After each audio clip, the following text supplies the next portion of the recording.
There's only one road into Key West, but you won't believe where it can take you. Travel back in time to a city rich with history. Discover amazing artists and musicians. Taste seafood fresh off the boat, or just kick back and soak up the island vibe. For more about Key West, visit flakeys.com. Key West, close to perfect, far from normal.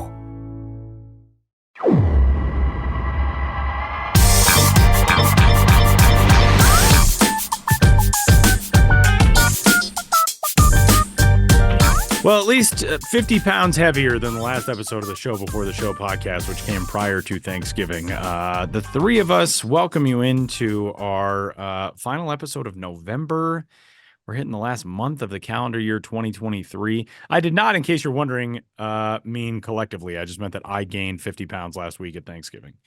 And yeah, I was going to ask if that was spread around. No, it's just just like 16 and a third or 2/3, me. I guess, amongst all of us. Yeah, Wow. Sam and I lost weight actually, and I lost 20 pounds. Sam lost 20 pounds, and Tyler gained 90. I gained 90 pounds. It's just a 50. It's a 50. It's like a plus minus rating in hockey or basketball. It's just I'm plus 50, and these two guys are on the righter side. Although I guess plus would never mind. That's not important. I ate a lot of food. That's the lesson of last week. Hi, gents. Welcome in to this week's episode of the Show Before the Show in New York City. Benjamin Hill and Sam Dykstra reunited, and I am back home in Denver, Colorado on very little sleep from a college basketball road trip. How you guys doing? Well, I just want to issue the first correction of this episode already, because that's what we like to do is issue corrections. While we are indeed recording on November 30th, this is the first episode of December. That's when true. It drops for our listening public tomorrow. We have now moved into December. November is in the books as far as this podcast is concerned. This does come out on December. I want to see if you guys have heard of this. Have you heard about the Wham Challenge? Oh, no, but does it have to do with that song? Yes, but I hate that song so much. So, no, you might enjoy this. You try to avoid that song as long as you can. Oh, I would enjoy that. So you lose the Wham Challenge the first time you hear it. Although I think I lost already because I was in New York City last week, and this is the thing that is kind of taken off since the last time I was in New York. The pedicab bike guys, they're just blasting music constantly now, like all the time. They're just blasting music. And they have like LED lights in the back of the little pedicab thing. But yeah, they're all blasting Christmas carols, and I think I heard the Wham song. So, but I bring that up to say, because it only starts in December. On December 1st. Fantastic. If I invented the rules, it would have started on Black Friday. Right. Because that feels like the start of the holiday season to me. And that's a debate we can have another time, is when does the holiday season begin? But according to the rules, as they've been told to me, it begins on December 1st. So it's like the game, which I have now lost because I'm still a high schooler. Once you hear the Wham song, you have lost the challenge and you are out. So amongst the three of us, let's see who makes it the longest. I really hope I win, because that song, nothing puts me in the opposite of the holiday spirit more than that song by Wham. Pretty much anything by Wham puts me in the song we're talking about is spirit. What, Careless Whisper? Yes. Ben has been sitting here going through his Wham knowledge. His Wham catalog, the mental catalog. I know Careless Whisper, and and Wake Me Up Before You Go. Don't know any other Wham song. That one's like which is I had that as my alarm clock for a long time because I'm a walking cliche, or a sleeping cliche, and then an awake cliche, as it goes. I'm on just the right amount of sleep that I'm going to laugh very hard at all the jokes in this episode of the Show Before the Show today. As we welcome you in, Tyler, Sam, Ben, it's another episode of your friendly neighborhood minor league baseball podcast, the only official one of minor league podcasts, mind you. And as we round the corner into the final month of the calendar year, we got so much to talk about in this week's episode of the Show Before the Show. I'm my star interview segment. I was a little late arriving back home, but we will preview our interview segment coming up here in a little bit. And before we do all that, let's talk about some news from around the world of minor league baseball with our very own Benjamin Hill, who was as consummate a professional as could be, put out a newsletter during the short holiday week last week. Time knows no bounds for the Ben's Biz Beat. What was the thing you were most excited about putting into the newsletter last week? Well, the newsletter had a lot of logo information that we have talked about on the podcast. I believe you and I, that was a Samless episode where we went through some of that, but new logo in Lake Elsinore and new alternates in Erie and places like that. So did a new logo roundup. And of course also linked to our previous episode talking with Dan Simon and how he designed the new Rome Emperor's logo, among many other things. So go back and listen to that episode if you haven't already.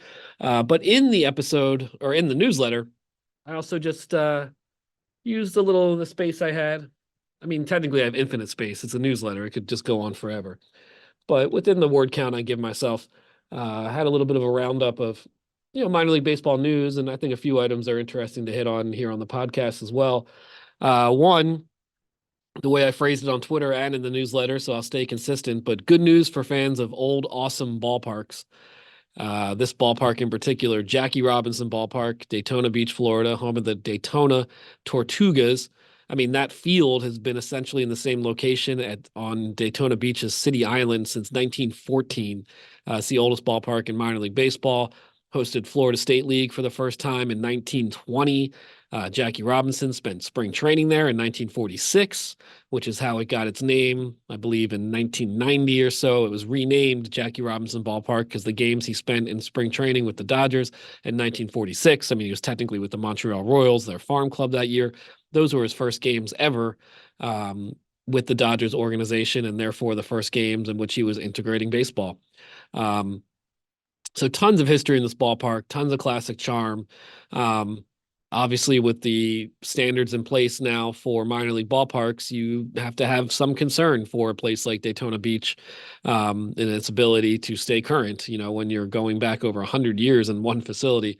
But the Daytona Tortugas have announced a 20-year lease extension with the city of Daytona Beach, calling for a ton of, and it doesn't just keep them in the ballpark, but a lot of ballpark improvements coming. First will be, as is often the case, less public facing, but things getting them up to par, up to current standards on a player development side. But there will be, some fan facing renovations in the near future in the coming years as well.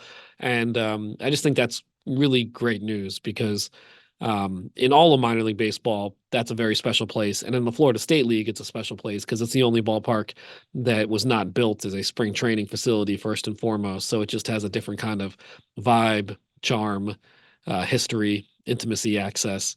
It's just a great place. So I was really excited to see that news out of Daytona Beach, and just excited to see that's a situation where the team in the city just understood how important it was to keep the team in town and work together to make it happen. There's a lot of details through Daytona Beach local media, as well as on the Tortugas website with some of the specifics if you're interested in that. And go to Daytona Beach if you have not already. So, a little good news there to start your month of December, if you haven't heard that yet. That is very cool. And also, hey, we're a minor league baseball context. When we're talking minor league baseball, capital M, we're covering the 120 affiliated teams, but, we like to talk about other teams as well at times, partner leagues, teams that used to be part of the minor league landscape, leagues that used to be part of the minor league landscape. The Appalachian League, which was, through 2020, a short season rookie level, advanced rookie level circuit, is now summer collegiate. And we had the news a couple months ago that Princeton, who were the Rays for a lot of years in the affiliated days. This is Princeton, West Virginia. Then they were the Princeton Whistle Pigs the last couple seasons in the new summer collegiate Appy League context. Princeton decided they could not do it anymore, essentially. It's a very small market, small team, older ballpark. And just like in the affiliated ranks, there's standards for the Appy League and ballparks and the level of money needed to bring that ballpark up to speed. The community just said, we can't do that. So that was a loss. But was, as with many losses, then it opens up the door for something else. And so now we know that the Appy League is going to remain a 10-team league, and that 10th team, no longer Princeton, West Virginia, is now Huntington, West Virginia, that did have Appy League baseball for a time in the 90s, I believe from 1990 to 1995. They were the Cubs for most of those years. And then the final season, 1995, they were the River Ramblers, a co-op team, a concept that is never coming back, I don't think. But, co-op teams were when teams, had essentially too many players in their farm system for their proper affiliates. So co-op teams would be a mix of players from all sorts of organizations. So the last time Huntington had a team in the Appy League, they were the River Ramblers, a co-op team that were a really bad team, as most co-op teams were. And they were managed by present day minor league manager Phil Wellman in his very first minor league season in 1995. Phil Wellman most recently is manager of the El Paso Chihuahuas, AAA San Diego, but he got his start managing in Huntington, West Virginia. The new Huntington team is going to play at a ballpark on the campus. It's the ballpark used for Marshall. I guess that's Marshall University. Marshall University. Yeah. So it's that sharing your ballpark with a college program setup, which works in leagues like the Appy League when your season doesn't start till well into June, at which point the college is done. So it's one of those situations where Marshall University will play there for their season, then they'll leave, and then we have Appy League baseball in Huntington, West Virginia. So welcome back, Huntington, West Virginia. And as of now, they are going to be called, or they're being called right now, the Tri-State, which is in reference to West Virginia, Ohio, and Kentucky. There is no team name that we know of. Yeah, it's just been referred to as Tri-State. I doubt they'll call themselves the Tri-State Huntington Tri-Staters or the Tri-State Huntingtons or something. I imagine like the rest of the Appy League. River Ramblers, I feel like, does fit pretty well. It does. Bring back the River. Yeah. Bring back the River Ramblers. Get Phil Wellman to the ballpark to throw out a first pitch. Have representatives in the local co-op. He has to throw out a rosin bag though. That's got to be Phil. Yeah, Wellman's like a thing. grenade. Like a grenade. That's all I will accept from Phil Wellman. Yeah, Phil Wellman, for those who don't know. Look him up on YouTube. Yeah, he's he's had a distinguished career, and I don't want him to be defined by his on-field meltdowns, but he's had some of the best, including one that when he was with, I want to say, AA Mississippi. That sounds right. Plus ago, I think that's where. Yeah, I want to say that was like 2009, maybe. Yeah, that was like in the early days of going viral. Like that thing blew up, and that was like on the cutting edge of being able to go viral. Yeah, and his ejection was like performance art in that case. I mean, he was crawling around on the ground. He picked up the rosin bag and lobbed it like a grenade. Yeah, we don't see those kind of manager meltdowns much anymore. Yeah, we don't. And that is a sad thing. So if you're a minor league manager listening to this podcast, which I'm sure many of you are, feel free to melt down next year. We want to see it. I would very much enjoy that. All right, Ben, there is a story that you've got on the site it's a great one. It is about the ballpark chef for the Lehigh Valley Iron Pigs, who, by the way, Ben also has a logo roundup up on the site. And man, Lehigh Valley just continues to turn out great stuff, including their Sunday uniforms this year, which are kind of a takeoff on the Phillies Sunday uniforms. They are gorgeous. But let's talk about Alessandro Buccino, who is the ballpark chef in Allentown, Pennsylvania, and is a very unique ballpark chef for his background and his road into minor league baseball. Yeah, I keep saying that. I always think I've done the road trip stories, and then I was going through my notes, and I was like, oh, I didn't write a story about this guy, but I interviewed him when I was in Lehigh Valley that would have been August. Alessandro Buccino, as his name might give away, is not just Italian, but he is from Italy, born and raised in Italy, and now he is a ballpark chef in a minor league baseball stadium. So I got word on his unique story when I visited the Iron Pigs and set up an interview with him. And just kind of had to profile, how does a guy who grew up in Italy, he's from southern Italy, I guess the greater Naples area, was living on the Amalfi Coast for a while.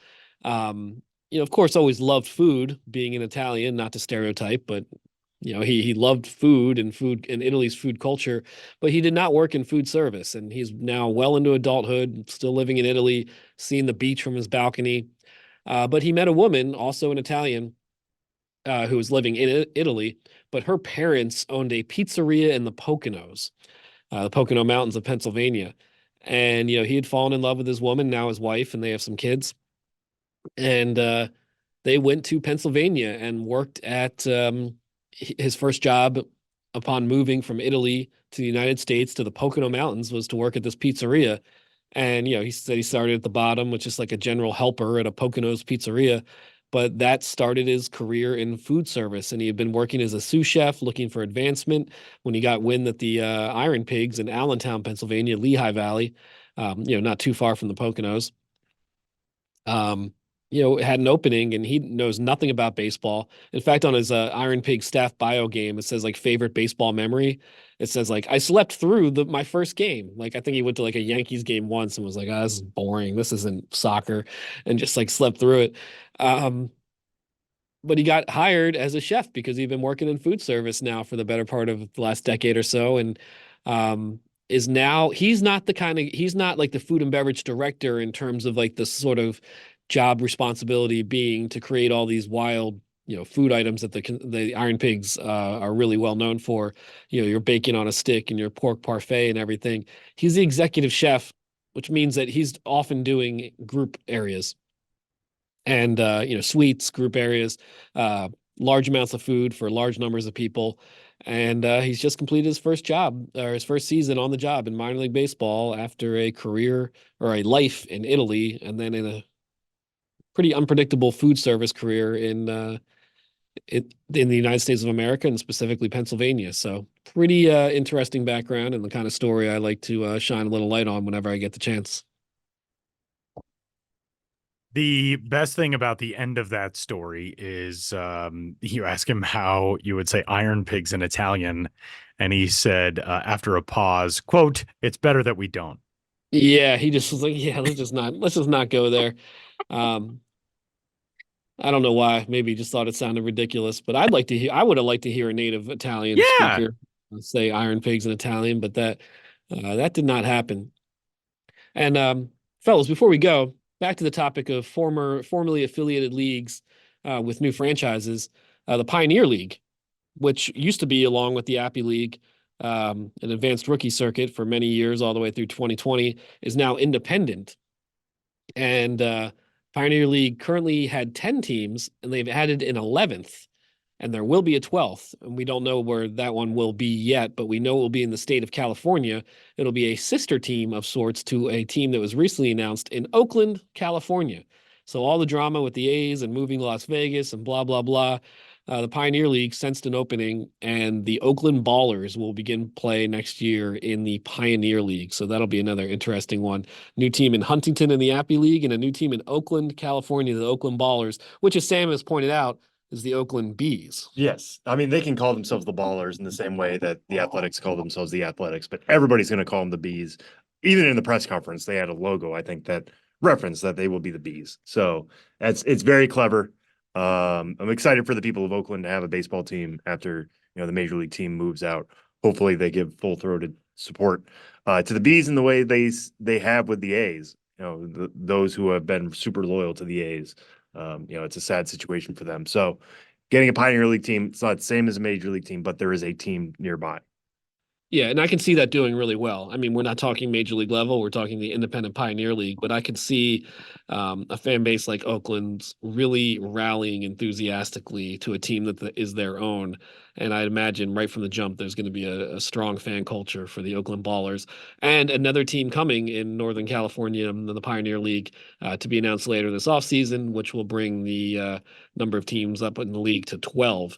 And of course, a lot of those teams playing in the league now are ones we remember from the affiliated days in places like Missoula, Montana. Now the Paddleheads, or Great Falls, the Voyagers, and teams such as that. So it's a big sprawling circuit now. They seem to have found success in their independent era and keep on expanding. It was 8, I believe. There's just 8 teams in the Pioneer League for a time. Now they have an 11th and adding a 12th.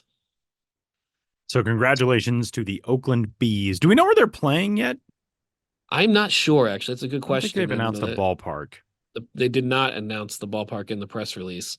I imagine they've got a line on somewhere, and I imagine it's not the Oakland Coliseum. So, I was going to say, it'd be very ironic if it was the Oakland Coliseum. Yeah, Which, so stay hey, tuned. you never Stay know. tuned for that. But happy to see expansion in these former minor league circuits. And hopefully we can all get out there one day and check it out. Field trip. So, yeah, I actually would really like that. I have not spent a lot of time in the Bay Area. I would really honestly love to go to a game at the Coliseum before that team leaves. I would like to. Everybody talks about it like it's just an otherworldly experience, and I want it just for that. Yeah, you can say I experienced this before it was gone. And Before its demise.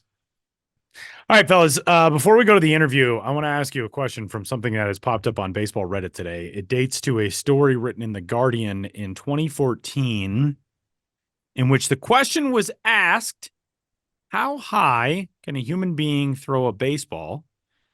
And the answer here is that a pitcher in Major League Baseball with an 80-mile-per-hour fastball could conceivably throw a baseball over 10 giraffes standing on top of each other. Aroldis Chapman, the holder of the world record for the fastest recorded pitch in history, could, in theory, launch a baseball 14 giraffes high. I'm not sure how tall exactly these giraffes are. I'm not sure what the average height of a giraffe is. Average height of giraffe. Google says 16 to 18 feet. How many giraffes could you chuck a ball over? Just straight up into the air. It's got to have enough of an arc to get over the giraffes. How many giraffes you clearing, Sam, Ben? What was the 80-mile-an-hour mark again? 80 miles an hour. It says 10 giraffes, but it also says that an average person could throw at only 3 giraffes. It says a person with a, quote, reasonably good arm, unquote, could manage 5. But, like, I don't know. Maybe it's because we work in baseball. I think of, like, throwing 80 miles an hour. That's a reasonably good arm, and that person can get 10. Yeah, I mean, Sam's taking this very seriously, and I'm really happy about it. I want to say 6. Yeah, I think I would go 6. 6 feels like a good number. Like, I don't have a good arm. I'm not throwing 80 miles an hour. I'm not throwing 75. I ain't throwing 70. Yeah. But like even in my prime, even in my athletic prowess glory days, which were not glorious by any stretch of the imagination, I'm still not getting it to 10 giraffes. Absolutely not. I'm not, and there's I think I'd have a hard you time. can really do to throw it right, to throw it vertically. Exactly. That's the tricky thing. If it was like, how many giraffes could you throw it over who are well, I guess giraffes aren't really long. What's a long animal? Can you throw it over a blue whale? If you're just throwing, if the blue whale's laying on a flat surface, could you throw it over the distance of a blue whale? I don't know, maybe. Yeah, I think I'd go on like my best day athletically ever, maybe 6.5 giraffes. 6.5 giraffes.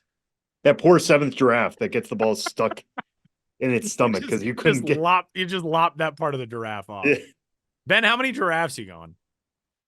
I think at this juncture, since a lot of my life is coming to terms with the fact that I'm worse at things than I imagine I am, and that it's only getting worse, not to be negative, but I'm just feeling I'm not old.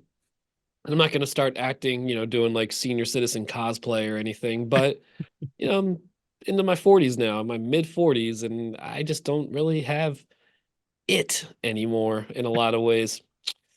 So I'm just going to say 4 giraffes, 4.5, just not say something and then have to hold to it. And the thing is when like, they start this is such an giraffes, honor system challenge because I've only seen like maybe 2 giraffes ever at a time. The idea that we could get that many giraffes together, and then 2, have them stacked up. Yeah. Like a giraffe pyramid as opposed to a human pyramid. It's all theoretical, but I'm gonna be modest and just say not all that many giraffes. Okay. It's just not happening for me anymore. I think if I tried this and they were to actually stack up 6 giraffes, I would look and be like, there's no way I'm getting a ball over more than 3 of these giraffes.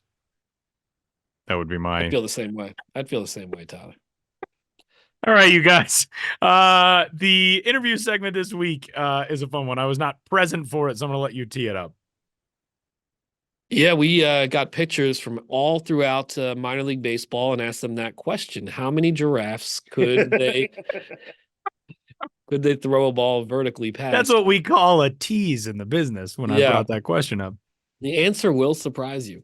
No, this is the second year that this has been a thing, but awards, league by league awards for groundskeepers and clubhouse managers were announced. And, at this podcast, we always like to celebrate people like that who do essential work in the game of baseball but don't get a lot of credit.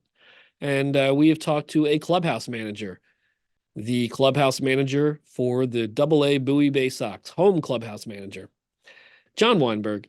And he's here to tell us about his job, what it's like working with this up-and-coming crop of Baltimore Orioles prospects, and just a lot of granular detail about the work of being a clubhouse manager, the essential work of being a clubhouse manager in minor league baseball. So here's our interview with Jon Weinberg, clubhouse manager for the Bowie Baysox.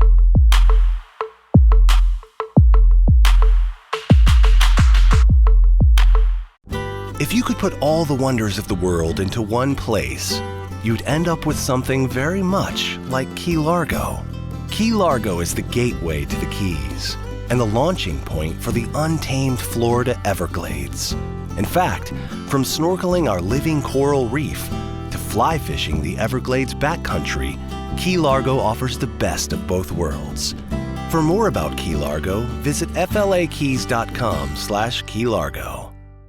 Earlier this week, the Clubhouse Manager of the Year awards were announced, honoring what is often an unsung profession in the world of minor league baseball, the guys who manage the clubhouse. And that is a job that has a lot of moving parts, a lot of different components. I think it's always interesting to shine a light on it and the people who are doing it well. And to that end, this is today's guest, Eastern League Home Clubhouse Manager of the Year with the Bowie Baysox, Jon Weinberg. Jon, thanks so much for being here today. Thanks for having me, guys. I appreciate it.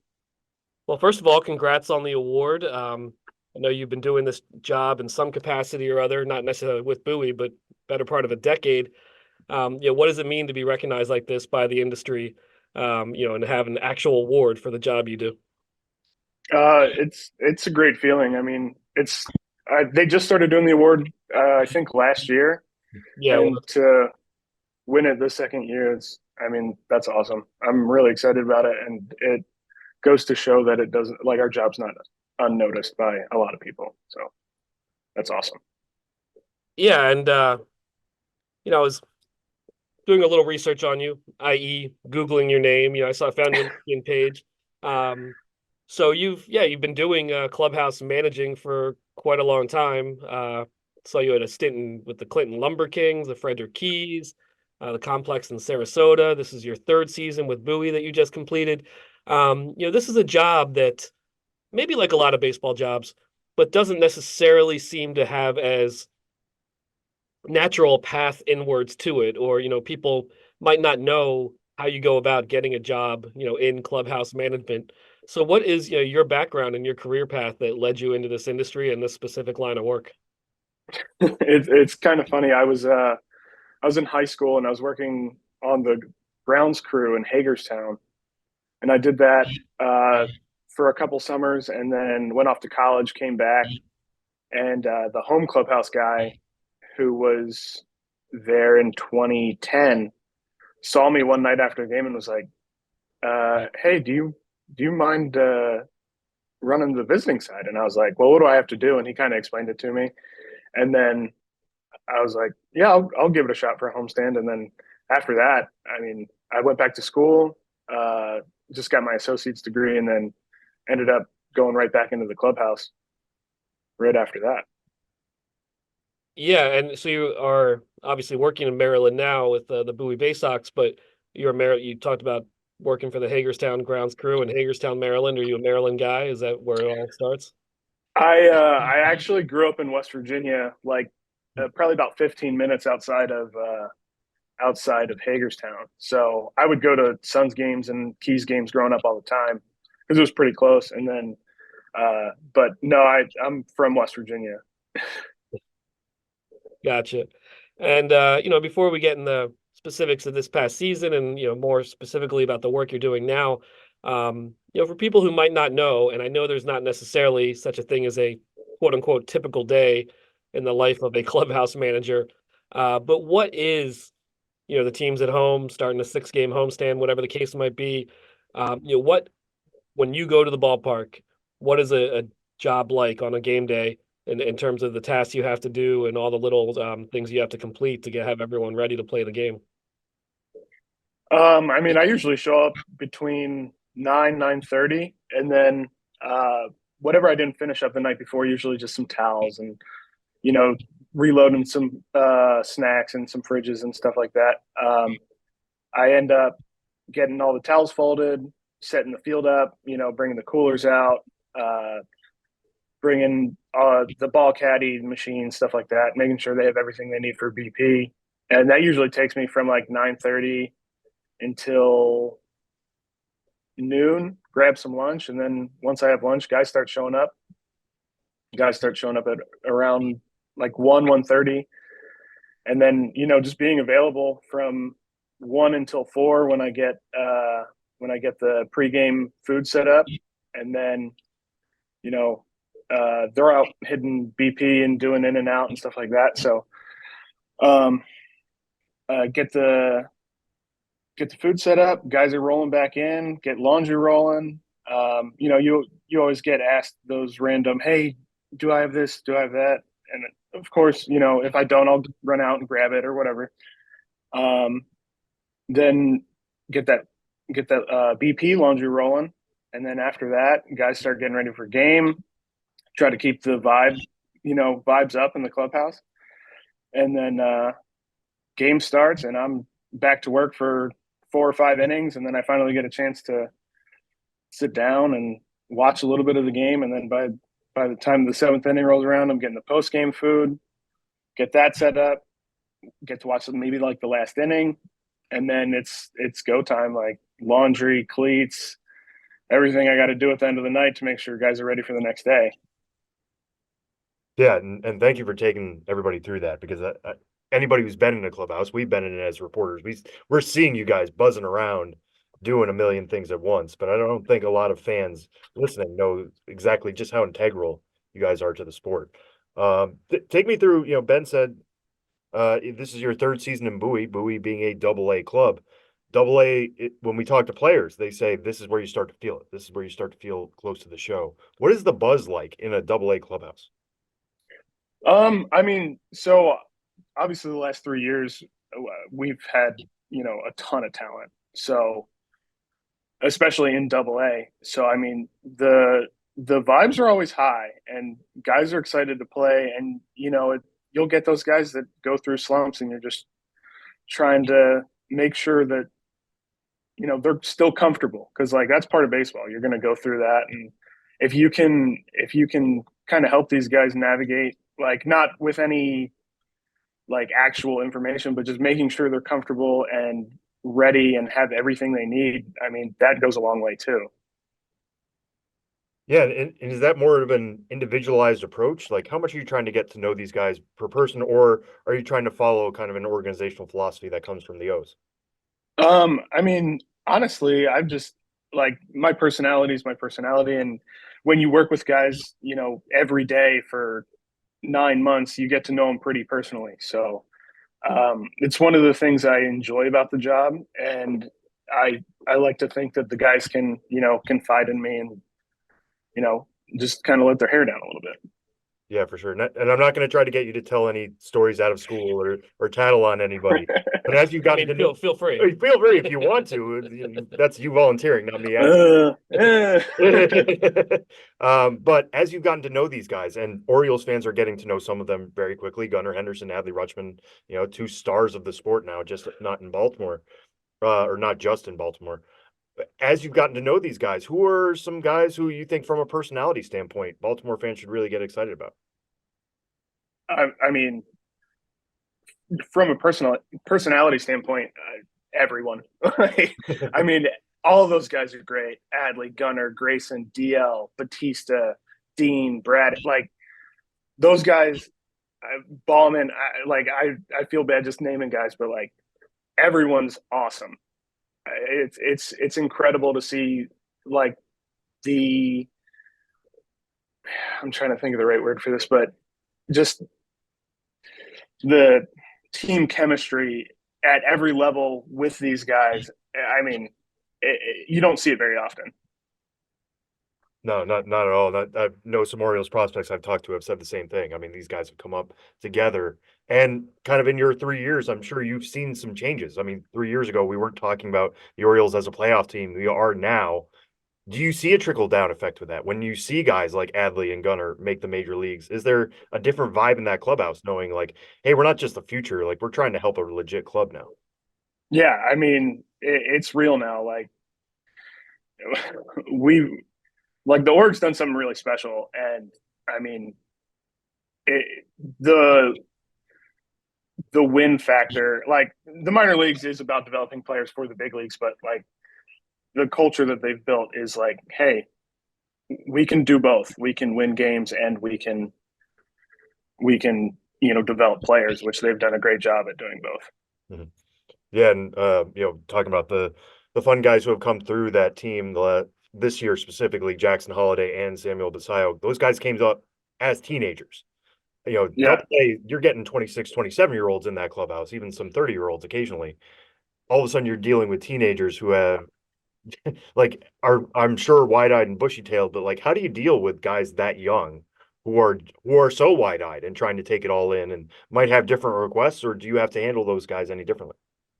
I mean, no, those are just they're just regular guys. I mean, they're young, but I mean, those guys are good, and they're pretty groomed. Like Jackson might be one of the most mature 19-year-old kids I've ever met in my entire life, and Basayo was only with us for like a week and a half, and most of that time it was on the road, so I didn't really get a ton of exposure to Basayo. But I mean, those guys are about business, and that's good for the future for sure. Mm-hmm. Yeah, and as we're talking here about how things have changed with the O's, how has that changed your working relationship with players? Like, are they asking for different things now, or how has the job kind of changed for you in the last 3 years? I mean, our guys are pretty low maintenance. As long as they have what they need for the game, I don't get any crazy requests or anything like that. And I mean, that goes back to 21 when I had most of the guys that are in the big leagues now. Like those guys are just very laid back, not needy at all. Like just, I need to play, I need to do well, and that's all they care about. You mentioned crazy requests, and then talking to clubhouse managers in the past, there's often stories about the kind of things, the errands you have to run that most people might not, think about as being part of the job. Maybe some of those you can't get into, but do you have any examples of, things you just have to incorporate into your day? Player needs this bit of equipment or this type of food or whatever the case may be. When I first started, it was a lot more like, hey, do you mind running to the store and getting me Chick-fil-A? But now that like Uber Eats and all those other food delivery services exist, like I don't have to worry about that. Those guys will just order it on their phone, or we're pretty lucky in Bowie because there's a Chick-fil-A in the parking lot, and they'll just stop by there and grab some food. There you go. But no, it's not too bad. Every once in a while, it's like, hey man, I totally forgot. Can you grab me, Monster Energy drink or something? But like I said, there's a Chick-fil-A. I got a good setup. There's a Chick-fil-A, there's a gas station, and there's a BJ's Wholesale, like right in the parking lot. Like the big three that I would go to on a regular basis. But yeah, and I guess the location of Bowie Stadium helps with that. It is kind of, for those who haven't been there, when you pull into the stadium, you basically go, not a mall per se, but you go through a huge parking lot. So you're surrounded by, or not just a huge parking lot, but a huge shopping complex. So yeah, you're surrounded more than most teams with a lot of day-to-day player essentials. Earlier when we talked about, or when you talked about your typical day, kind of went right into it with the laundry. And obviously that is just such a huge part of the job. In terms of doing laundry, you have a preferred brand of washer dryer or a or a preferred system for getting it done, or ways you change doing it from from the start of your career to now? Because as much as on one hand it's a simple task, I'm sure it's also highly complicated in terms of all the coordination of everything you have to do, the size of the loads, the timing of the game, batting practice, pregame, postgame. How do you put that puzzle together? I'm actually pretty fortunate because I have two industrial washers and two industrial dryers. So that's a huge help. But I remember when I was in Hagerstown, we had my first year, it was 2 household washers and 2 household dryers in like the training room. And then my second year, they combined all of the laundry. So it was 5 household dryers and 5 household washers. And looking back, I was like, we were up until 3 a.m. just trying to get laundry done. And now I've got a pretty good system that gets me out of there 2.5 hours after the game ends. So it's not too bad. I'm usually out of there by like 12:30, 1 o'clock. Yeah, it's not bad at all. I mean, I guess all within the perspective of this kind of job. In your earlier days with laundry taking a longer time, maybe a day game after a night game. Yeah, I know I've talked to people in the past that just like, oh, I'm just sleeping at the ballpark tonight. Was it that kind of thing for you through the years? Oh yeah, I've done that a couple times. The old we played extra innings and then we got a 11 a.m. kids game the next day. Well, I guess I'm not going anywhere.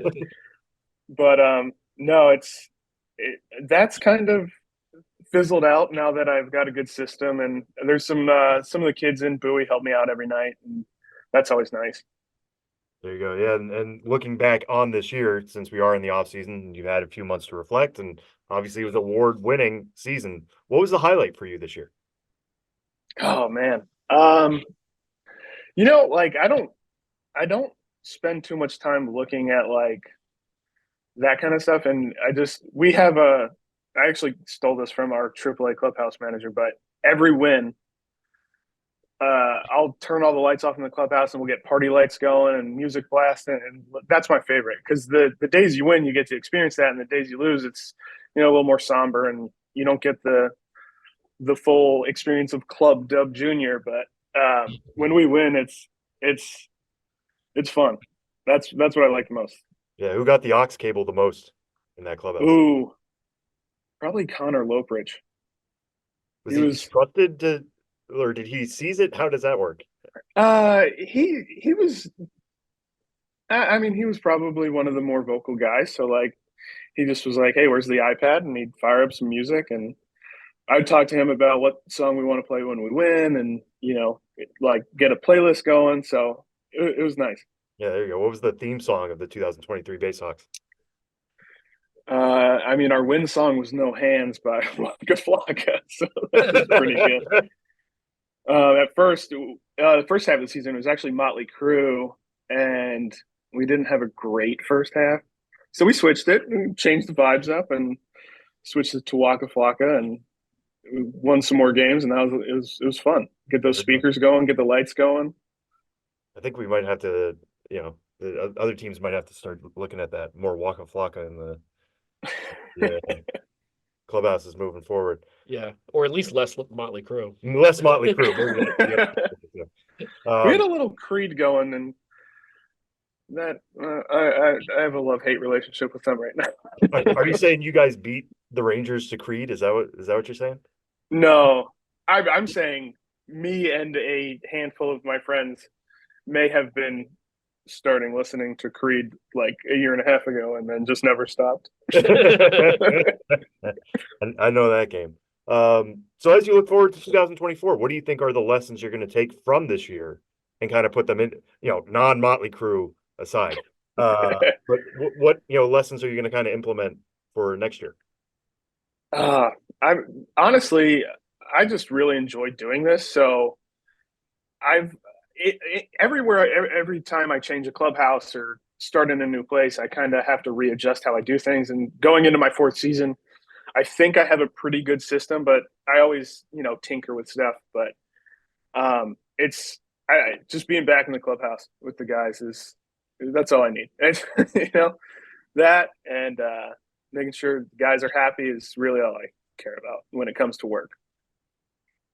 Well, the number one question, that Sam and I get, that anyone who works in baseball gets, that I'm sure you get, now it's the off season, what do you do in the off season?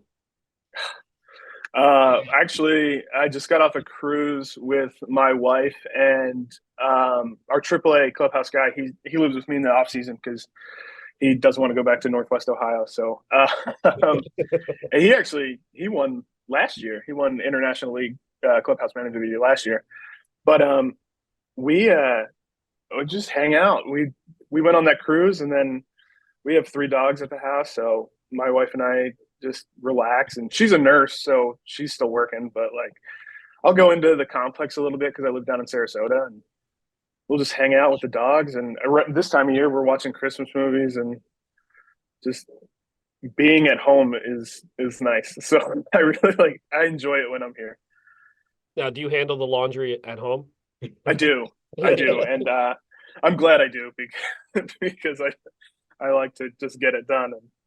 And she's busy, she's working, and I have nothing going on. So Yeah, and you got your systems already in place, so it's yeah. you're ready to roll with that. Well, you mentioned the clubhouse manager, AAA in the Orioles system. What kind of community is there among clubhouse managers, in general, in terms of staying in touch throughout the season, in terms of, sharing tips about the job, in terms of, maybe providing information about, opportunities for career advancement or moving into an open position? What's the lines of communication like throughout the year with other clubhouse managers? It's wide open. I mean, Adam and I, we talk 3 times a day, like on the phone. So just with player moves and stuff, it makes it easier. And then obviously we're really, really close friends. So, we don't, sometimes it's just nonsense. And then sometimes it's, a little venting. And then the other times it's, hey man, you're getting this guy, and this guy, like, here's his sizes. And the same thing with Ross in high A. He always texts me, hey man, you're getting this guy, this guy. This is their sizes. This is everything they need. This is what they don't have. Our boss is great. Jake Parker, he's the minor league equipment manager. And his communication's awesome. And then obviously Kent, who is Jake's boss, the director of minor league operations. We couldn't ask for anyone better than Kent to communicate with. He's great with player moves. He's always keeping us in the loop, which is half the battle. And then it's nice that we have a very flowy line of communication between everyone. And just going back to your career in general, one of your first stops in minor league baseball, the Clinton Lumber Kings in the Midwest League, Clinton, Iowa, one of the oldest ballparks in minor league baseball. I believe that's now summer collegiate or independent ball of some kind now in Clinton. But longtime minor league town, very small market, very old ballpark. What are some memories that stand out from working in the clubhouse for the Clinton Lumber Kings? Oh man, I remember when I interviewed for that job, I was talking to GM Ted Torno, who I think he's still running the collegiate league, yeah. And he was like, I was like, hey, can I see? Because I saw the field and the stadium, and I was like, I want to see the clubhouse. He's like, I don't have any pictures, but I think there's a video online, and it was Walls did a commercial with the old clubhouse manager, and I saw the clubhouse. I was like, that doesn't make sense. Like, that field's an old field, and that clubhouse is really nice. So walking into that clubhouse to this day might be one of the biggest clubhouses I've ever worked in, and it was super nice. And it was ready for all of the advancements of like minor league baseball. So that clubhouse, I get excited about that. It's a little nerdy, but like seeing new clubhouses, is cool to me. Yeah, I can imagine. It's your career, so you got to see what these things look like. Well, to close, again, congrats on the award, AA Eastern League Home Clubhouse Manager of the Year. We believe that clubhouse managers should get more recognition in the industry. It's a job that gets overlooked. That there should be, like a bobblehead giveaway in Bowie next season, featuring you and your award. That's what we think should happen. So if you did have a bobblehead, how do you think you should be portrayed? Hopefully thinner. But no, I don't know. That's a really good question that I've never thought about.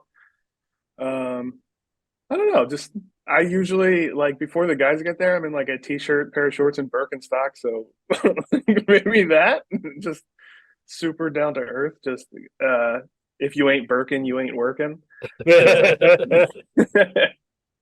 We're also going to get you a Birkenstock promo deal out of this. I think that's that'd be the other goal. dope. Well, bobblehead and Birkenstock endorsements. Yeah, there we go. Yeah, we'll sign. That'd be awesome. Yeah, we'll sign on as your agents after this. Oh, perfect. But yeah, I think that's about all we have. But again, congratulations on winning the award and shining some light into who you are and what you do. Jon Weinberg, the home clubhouse manager for the Bowie Baysox, Eastern League Home Clubhouse Manager of the Year. Thanks so much for joining us on the Show Before the Show podcast. Thank you, guys. I appreciate it.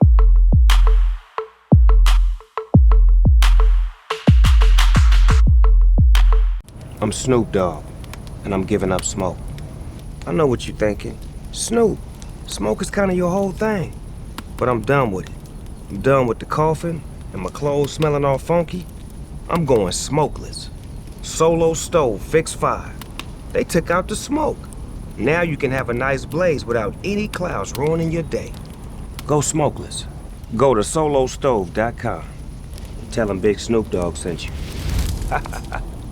So there's a little bit of insight into the world of some of the most unsung heroes in all of baseball. Clubbies are cool people, man. That is a thankless job for a whole lot of folks, and it's always very cool when you get a chance to talk to somebody like Jon Weinberg. And a huge thanks to him for stopping by the show, and congrats on his terrific work.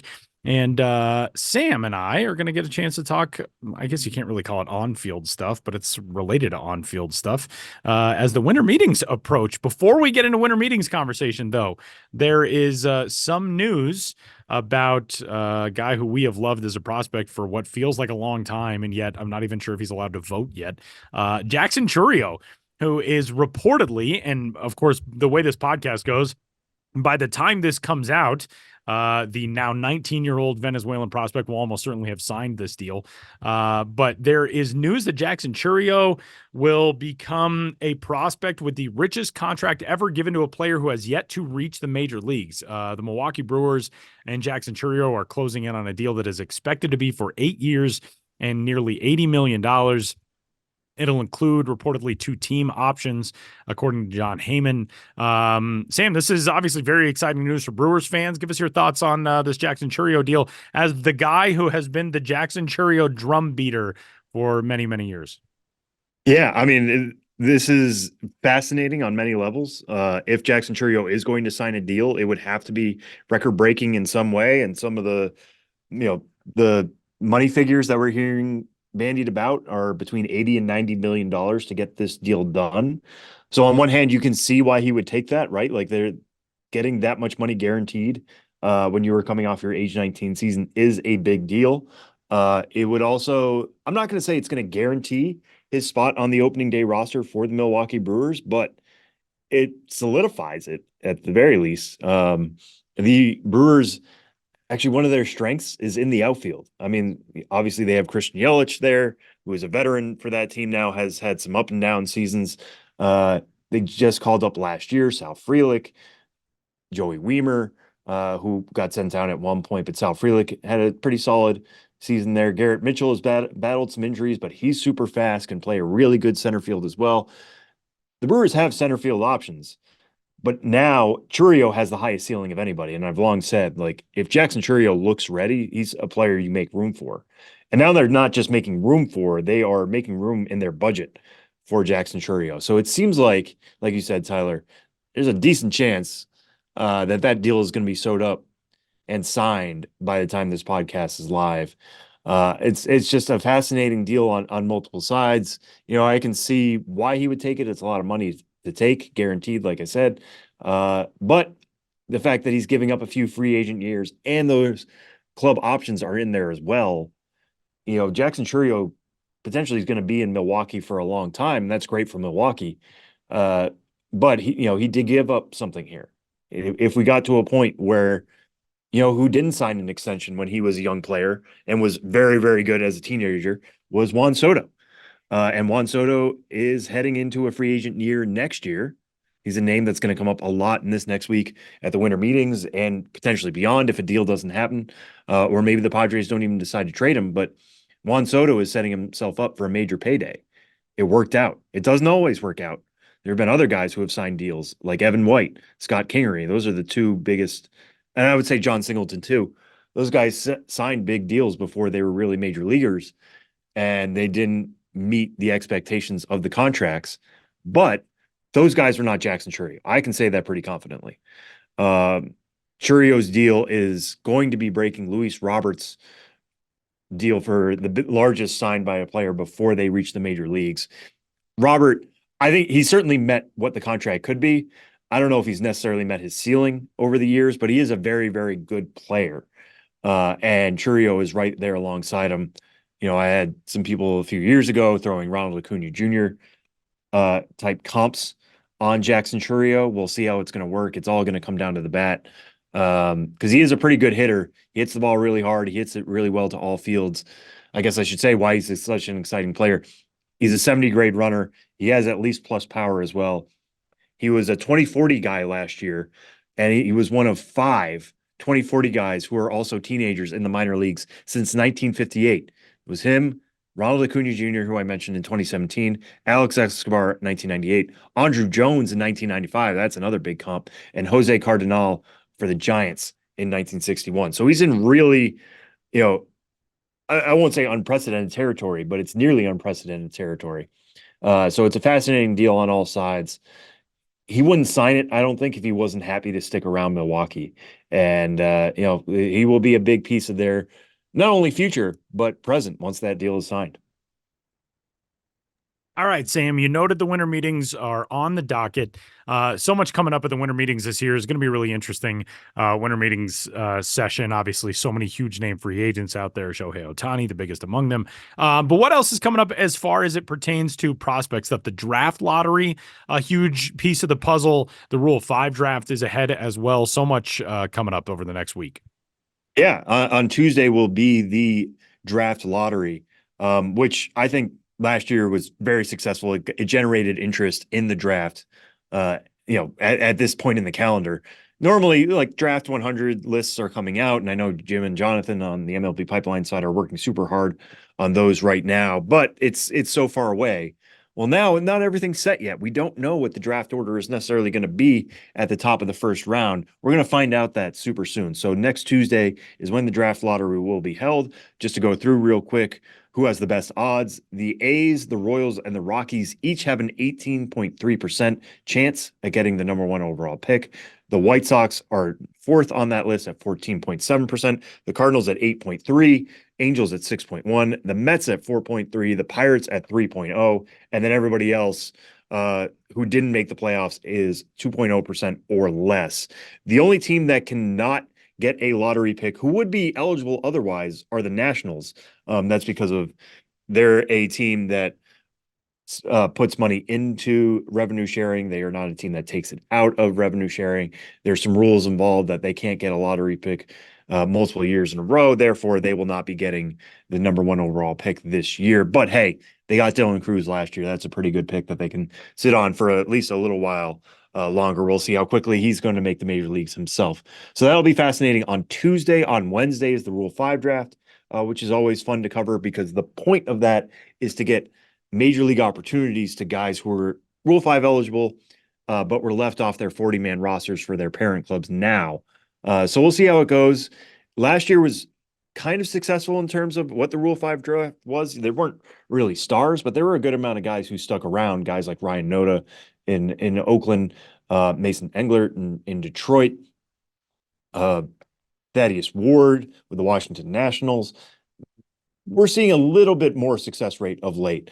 So I'll be interested to see if that means more teams are willing to take guys this year, or if that was just speaking to last year's class and the opportunities that they got. So we'll get some answers on that on Wednesday. That also means we'll get some, you know, top 30 movement as teams add new guys, or some are taken away if they're ranked prospects. So keep an eye on the MLB Pipeline top 30 pages to see how things are reflective of what the Rule 5 draft will be. One name I'll just throw out there real quick that I'm going to keep an eye on in the Rule 5 draft is Davison De Los Santos of the Arizona Diamondbacks. He's the highest ranked prospect who was left unprotected. He's at number 5.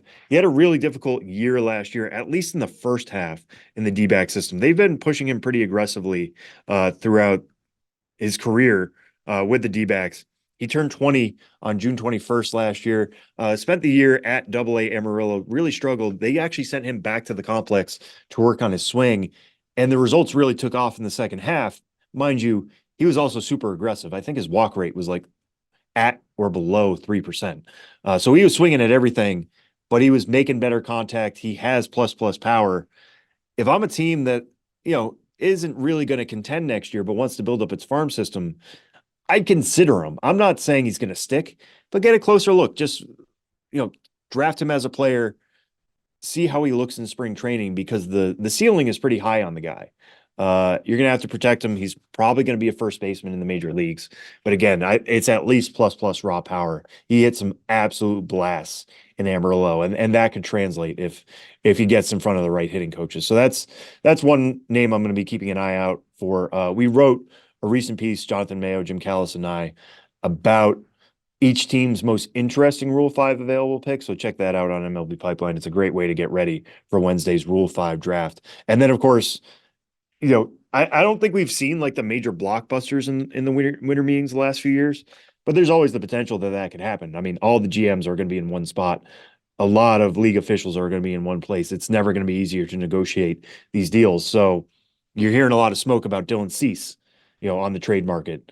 Juan Soto, who we mentioned before. Tyler Glasnow is kind of out there as like the Rays seem to be shopping him potentially to save some money. Could be some deals that go down next week. If they don't, they could happen later in the offseason. Who knows? Maybe some of these teams are laying the groundwork for bigger blockbusters, but you never know with the winter meetings. Sam, how many giraffes do you think Jackson Chourio could throw a ball over? See, I get why you're asking the question. His lowest grade is his arm tool. So maybe how many could he hit over? I would love to see it. Throwing is not. He could still do like 12, I'm sure. If he can do more than Chapman 6 can or 6.5. He can do more than 10 if an 80-mile-an-hour fastball can get you to 10 giraffes. Yeah, you're probably right. At what point does that become a scouting tool? Giraffe clearance. It's like hit. I have to make some scouting calls in the next few weeks. I will be asking. Okay, please let me know what you find out. Yeah, Mason Wynn is somebody I have to write about. Mason Wynn, I'm sure, could throw over 15 giraffes maybe. I know that at some point soon you're going to be conducting an interview with a prospect and you're going to think, should I ask him the giraffe question? I know it's going to happen. Maybe spring training. There's some boilerplate questions I ask at spring training. I'll add that to the rotation just for you. I'm going to quote you though. When they look at me, please do. Please do. Quote me quoting a Reddit post that was quoting Guardian. The Guardian. There we go. Yeah, do that. All right. Well, our kingpin of giraffe clearance, Josh Jackson, stops by the show for Ghosts of the Minors coming up next.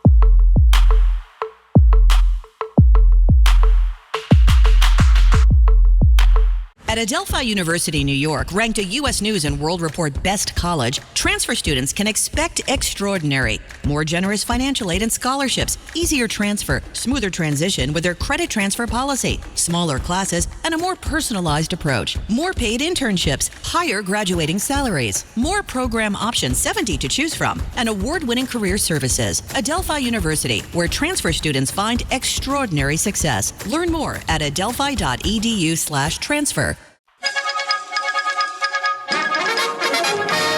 We interrupt this podcast to bring you another thrilling edition of Ghosts of the Minors. Now, here's your correspondent and host, Joshua Jackson.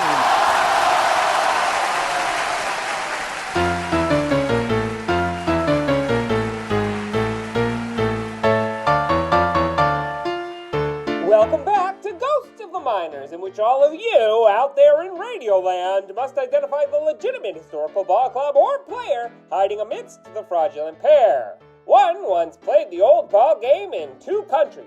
The others never showed up anywhere. In the last segment, I asked you which of the following minor league baseball players did at one time exist. A. Duke Pyle. B. Ralph Mountain. C. Spew Heathcliff.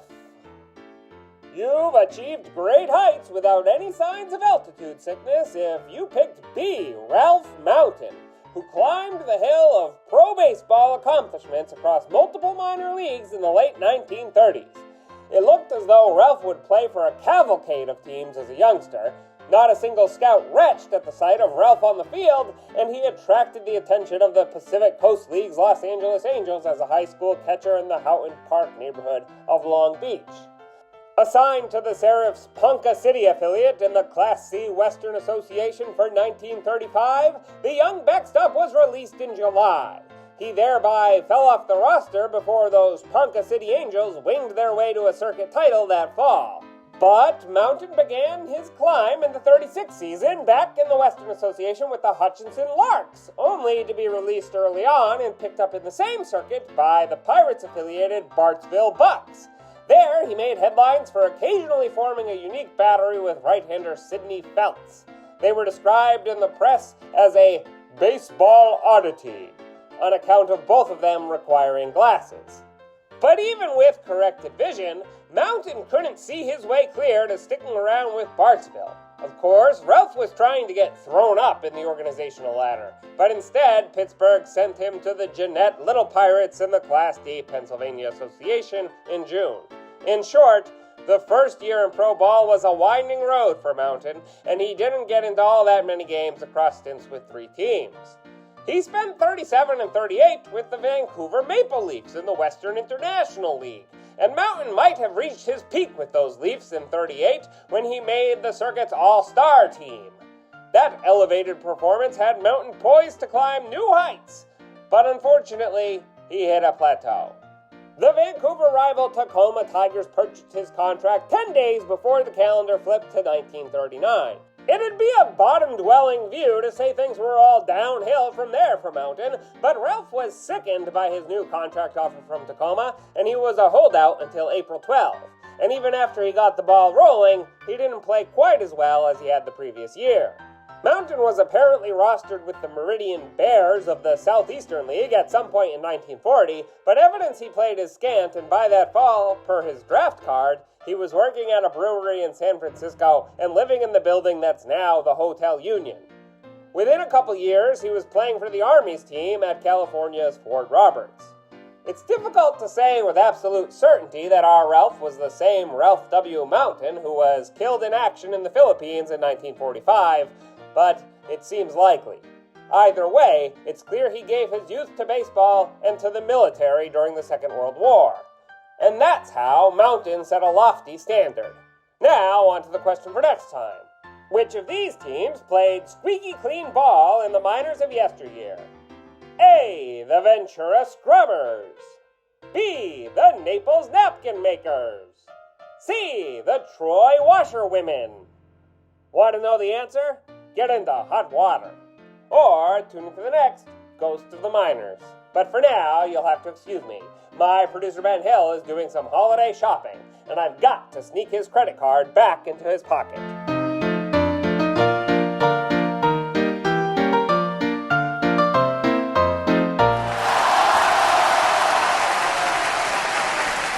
Final segment of this week's episode of the show. Before the show, you heard from our good buddy Josh Jackson, who you guys got to see this week. How was that? I mean, it's always a pleasure to meet Josh and see Josh and hang out with Josh. Yeah, Josh did a lot of interrupting this week. He did. Interrupting in person. It was great. Which is a newsletter reference, in case anybody doesn't get that. One of my favorite parts of Ben's newsletter, beyond all the good work Ben does and all the words he puts into newsletter and all the hard work, is the Josh Jackson Interrupts segment, which is Josh coming in to essentially promote this podcast. Yeah, that's what he's doing. He's interrupting to promote the podcast. Exactly. And it always comes with a fun picture of Josh literally interrupting somebody. Sometimes it's friends, sometimes it's just the public in general. Sometimes it's absolutely nobody, but he's acting like somebody's there because he's such a good actor. So we took a lot of shots for that. So make sure you are subscribed to the Ben's Biz newsletter so you can see all the fun Josh Jackson interruptions. They'll be coming that way very soon. Yeah, it was great to have Josh in town in New York City for a couple days. He's usually up there in Maine in his cabin in the woods, and he came all the way to see us in New York City. I had a great moment with Josh. We all went out for a little company outing on Tuesday night, and there happened to be a record store down the street from the restaurant we were meeting at. And I got there a little early, so I was browsing around this record store, and right out in the front, in the kind of outside of the store before you even go in. I was browsing through some stacks of records they placed out there, and one of them was Caruso's Greatest Hits, the Italian crooner Caruso. And Josh Jackson had recently made both some jokes on Slack about Caruso. He'd included him in a Interrupts column. Josh, an anachronistic fellow, loves Caruso and songs of that ilk. Anything, the older the better as far as Josh is concerned. So I found this Caruso double LP. And when Josh got the restaurant, I said, Josh, I have a present for you. And I went out and took him to the record store, and on my own dime, bought him the double LP, Caruso's Greatest Hits. And now Josh is the proud owner of a Caruso LP. And I'm just so proud of myself and so happy that Josh will be able to listen to the soothing sounds of Caruso as he writes his latest installment of Ghosts of the Miners. That is pretty great. And for all of you, of course, you can go back through the Ghosts of the Miners archives at milb.com/podcast. And that'll do it for this week's episode of the Show Before the Show. For our good buddy Josh Jackson, for Ben Hill, for Sam Dykstra, my name is Tyler Maughan. We'll catch you next week.